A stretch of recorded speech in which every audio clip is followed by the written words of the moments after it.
Hello, everybody. Sorry if we've got a problem with it went off there. It's a bit unusual. I've never had that happen before. Have you put another 50p in the meter? I think so. Yes, I think we're there. I shall put the other half of the interview on later if Okay. if it doesn't go on to UK Clan Book Club. Um, um, but I'm sure that you've had uh, complicated issues before with with events. I mean, what's the most complicated issue besides this one you've been to? Because of course you're on tour at the moment, aren't you?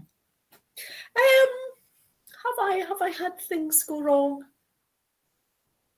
Uh, not really. I mean, I haven't. Usually, when I'm doing live events, someone else's hand is on the kind of the mouse, kind of controlling it, so it's not relying on me. Um, but yeah, I mean, not so much speaking, but I used to do a lot of accompanying on the piano because I was an accompanist for various groups for years and years and years. And so the problem with the piano is that you can't take it with you. So I can't turn up to events and say, I've got my piano here. You have to just rely on what people will give you. And sometimes I would be playing some quite complicated music that required a full piano keyboard, and you would get a very small keyboard and think, right, I don't know how I'm going to do this. And then there was one time I do remember, every time I went to press one of the pedals, which was suspended on a column underneath the piano, it shot away because it wasn't fixed in place. So, things like that have happened. But hope I don't think I've had anything go too much wrong when I've been talking about writing. Um, I've had a number of times where the audio is gone, but it's the first time ever that it's cut out partway through. But I suppose it was always going to happen eventually at some point. These things happen. It must be me. I must have brought what bad karma. I'm just just totally typical because it's like I've had 4 months away. I've not done one in for 4 months. Ah, it's no big deal. I'm sure we're fine. Yeah. So what's the long? Because obviously you must split touring between writing. Because I've had to do the same.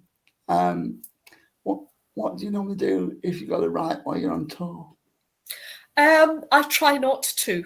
Um, I'm not very. I don't like working on a laptop, and I have a study at home where when I go in there, I'm kind of in the zone, and that's where I write. And um, if I'm out and about, if I'm down at Harrogate or going on a bookshop tour or that sort of thing, then the most I would probably do is I would make notes in a book, potentially for a future plot. But I would find it quite hard to write, I think, when I'm doing something like that. So I would either take a few days off, in which case I would leave myself bullet points as to what I was going to do when I came back, because I do plot, or I would contrive to be either at the end of a particular stage or at the end of an actual book or a set of edits. Yeah. So I try very hard not to be away when I'm actually writing, particularly a first draft. Yeah. I was always curious about that because I know that with you being on the Waters tour at the moment, you're actually on tour with somebody else, and you were telling me before we started that you had to do the talk for the first one with with the author, and there was not a lot of questions. Um, so you must have had to do a lot of research on his Yeah, books yeah. as Uh-huh. well. Well, I mean, the tour that I'm doing at the moment is with G.R. Halliday, who's a fabulous Scottish author, Gareth Halliday, lovely, lovely man, and we sort of WhatsApped each other and kind of exchanged ideas about what we thought we might talk about, and eventually we came up with a running order with one or two things that we could slot in just to break it up a little bit, and that's the plan for the tour. But as I say, one of the shops I went to, we had a lovely, lovely shop events manager who had gone to loads of work to kind of come up with his own kind of program. And he hosted us, and that was just a delight because he did all the hard work. We just kind of answered his questions, and he was wonderful. He linked it amazingly well together. So I guess if every time you go to a venue, you don't quite know how the event is going to plan out. And we do try and interact with the audience a bit as well, so that they're not just sitting listening to us, yeah, for an hour, because that would be quite tedious, I think. So we try and bring them into it. Hello. What is the most interesting question you've been asked by an audience member? Because of course you don't know what it's going to be. There was one question I couldn't answer. I'm trying to remember what it was. I did want to make a huge fool of myself, where someone asked about one of my characters who has the same name as a very well-known crime writer. And I thought the person was asking about the crime writer.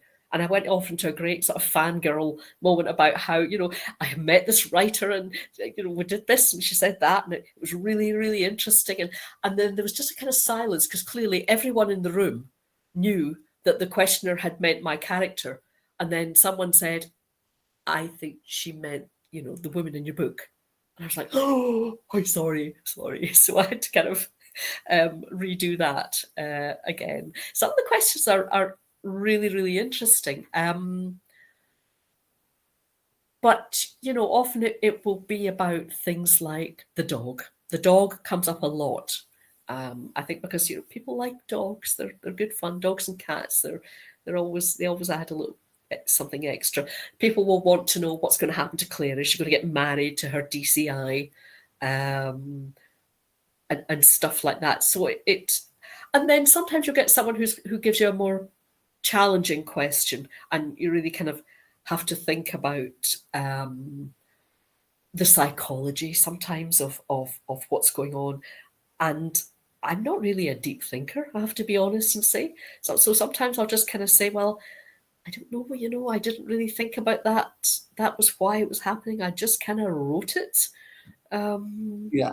So I think sometimes people will read different things because of their own life experience and their knowledge and their point of view and what else they're reading as well. And that's interesting because that makes me think as well. Yeah. When it comes to the series, I know you're saying you were contracted for another 3, but the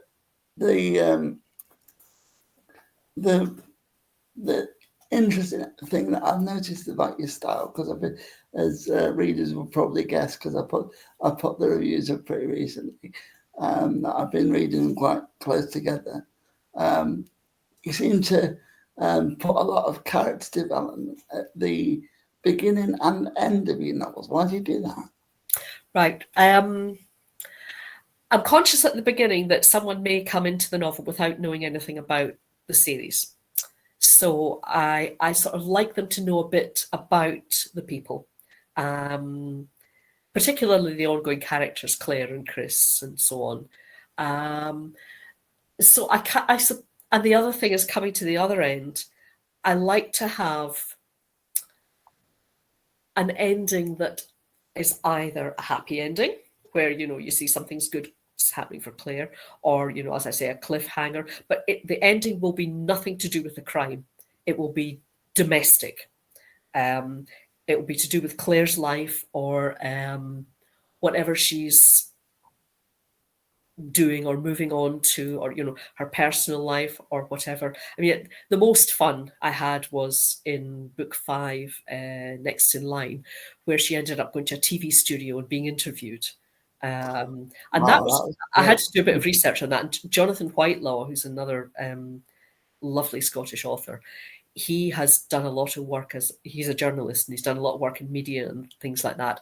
And so he talked me through what it was like in a TV studio. So that was great. I was really indebted to him. And I loved writing that Claire, she was going on daytime TV. I just had such fun with that. And I think when you've been through the grit and the grind and the sheer hard work of solving a case, it's nice to finish the book on something a little bit lighter. So, and it's not to do with the crime. So where it be maybe Claire goes to the TV studio, or she's going to Chris and Sarah's engagement party at the end of one of the books, or stuff like that. I like to just take her away from the crime and just show a little bit of, I think there was one book where she got her hair done, and just normal life is coming back. Because everything is on hold. Yeah. When police officers are investigating a murder, everything is on hold. They're working round the clock, usually 12-hour shifts, 7 days a week. And eventually they'll get a break, or the overtime budget runs out. And then everything stops when the crime is solved. Okay, there's a lot of work to be done when you've got your person in prison, because you've got all the statements to write up, you've got the evidence to gather, you've got a case to present to the Procurator Fiscal in Scotland, as it is. But there's just this lovely sort of, thank goodness it's done. The rest of it can take care of itself. And so I like to give them downtime. And that's why the ends of the book are hopefully a bit more character-based than plot. Because I like the idea that her nephew has got autism, and it's just like there's not a lot on that in the book. And I don't want to make it tokenistic, and I don't want to bang the drum. I'm very conscious of the kind of the saying that you'll sometimes hear people say, if you know one person with autism, you know one person with autism. Because it's such a variable condition, you cannot generalize. And the last thing I want is people saying that I'm sugarcoating it, or I'm making it look as if it's so easy for her sister, who has this little boy with autism. I wouldn't like that, because it's far from, the reality is far from like that. But it feels to me like normal life. More and more people are being diagnosed with neuroatypical conditions these days. And I think it reflects life, that Claire would have someone in her family. Yeah. I mean, I've got several friends with autism, so it's interesting because, as you say, it's becoming more and more common, but there's very few authors that have written on it, particularly. Yeah, I mean, and I'm very, very conscious that I don't want to upset anyone who might read it and think that I'm not making light of it, but making it sound as if everything works out fine. Because in the end, when I write a book, everything does work out in the end of the book. But the reality for someone caring for bringing up a child with autism is that there are daily challenges, and as people get older, the challenges change and are different, and sometimes it's fine and sometimes it's less fine. And I don't want to make it look as if I'm ticking the disabled box. I don't like the term disabled. Nothing wrong with disabled. I think it's a kind of negative term. I prefer to just think of it as people who view the world differently, have different challenges, rather than lumping people with this label, which I think is clunky. But I wouldn't like anyone to be annoyed reading it by thinking that I was glossing over it or making light of it. I simply want to make it part of Claire's life. Yeah, because I am hoping to change that with my own book, which is in a couple of months. But I'm so excited about that. I can't wait to read it. It's a bit different, really. I mean, with my own autobiography involved there as well, it's a bit difficult to decide what to put in. I mean, people say that writers are influenced by their own life, but it's a bit intriguing as to what to put in.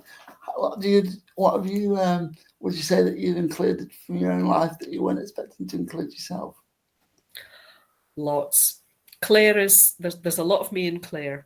I've also given her things that I would like to have, like, a bit taller and fitter and faster runner and good hair and things like that. I think it's, and people say to me, I can hear your voice. Friends who know me, I can hear you. That's something you would say. So I think it's almost impossible not to include yourself, particularly with a character that you grow with and you get to know.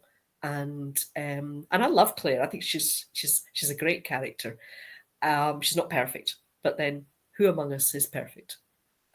So yeah, if I was to start a new series or do a standalone, gosh, I think that would be really difficult because I'd be starting with a completely new protagonist and I'd have to really work at that. Now I feel I've just slipped into Claire's world very comfortably.